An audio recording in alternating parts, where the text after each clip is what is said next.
November 11. ஓட்டமும் ஓய்வும். கர்த்தருக்கு காத்திரு, அவர் உன் இருதயத்தை வலிமை பெறச் செய்வார். மன உறுதியுடன் இருந்து கர்த்தருக்கே காத்திரு. சங்கீதம் 27:14. கரடும் முரடும் கடினமுமான பாதைகளின் வழியாய் நடந்து வந்த திருப்பாடகனின் கூற்று இது.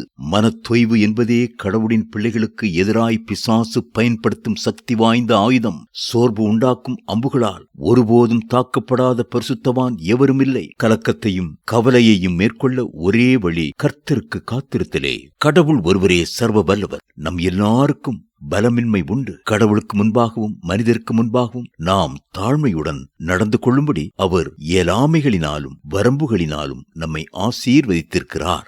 நாம் கடவுளுக்கு காத்திருக்கும் போது ஆன்மீக வலிமையானது நமது இயல்பான திறமைகளை ஆட்கொள்கிறது. கர்த்தருக்கு காத்திருக்கிறவர்களோ புதிய ஆற்றல் பெறுவர். கழுகுகளைப் போல் இறக்கை அடித்து உயரே செல்வர். அவர்கள் ஓடுவர், களைப்படையார், நடந்து செல்வர், சோர்வடையார். ஏசாயா 40:31. பயந்தாங்கொள்ளிகளான சீடர்கள் கூடி வந்து 10 நாட்கள் கடவுளுக்கு காத்திருந்து அவரது ஆவியின் வல்லமையை பெற்றபோது ஆன்மீக புரட்சியாளராய் மாறினர். லூக்கா 24:49.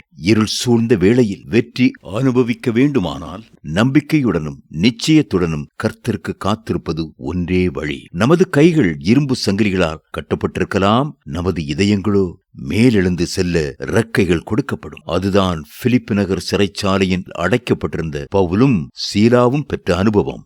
நேற்றுதான் கடவுளது வல்லமை யாவருக்கும் பார்க்கக்கூடியவாறு நெருப்பு பழம்பாய் விண்ணிலிருந்து இறங்கியிருக்கும். அடுத்த நாளே நாம் சோர்வில் தோய்ந்து போய் கிடக்கவும் வாய்ப்புண்டு. செத்து போக வேண்டும் என்பதே நமது விருப்பமாயிருக்கும். மறுபடியும் காற்றும் நிலநடுக்கமும் நெருப்பும் வரலாம். நேற்றைய அனுபவத்தின் அடிப்படையில் நாம் இவைகளில் கடவுளை காண முயல்வோம். அவரோ இவற்றில் ஒன்றிலும் இருக்க மாட்டார். இங்குதான் பொறுமையோடு கர்த்தருக்கு காத்திருப்பது நமக்கு கை கொடுக்கும். அவர் அமர்ந்த மெல்லிய குரலில் நம்மோடு பேசுவார். 1 ராஜாக்கள் 18:38. சில வேளைகளில் கடவுளது வழிகள் சுழல் காற்றிலும் புயல் காற்றிலும் இருக்கும். நாகும் 1:3.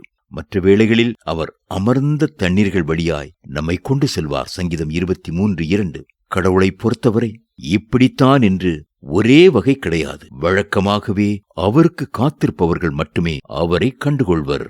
நீ பக்தியை விடாமல் பொறுத்திருக்கையில் கர்த்தர் நீ நினையாமல் இருக்கும் நேரத்தில் உன் துக்கத்தை அகற்ற வெளிச்சம் காண்பிப்பார். நீ நன்மைக்காகப்பட்ட சலிப்பை நீக்குவார். பாமாலை, ஜோசப் ஹெய்டன்.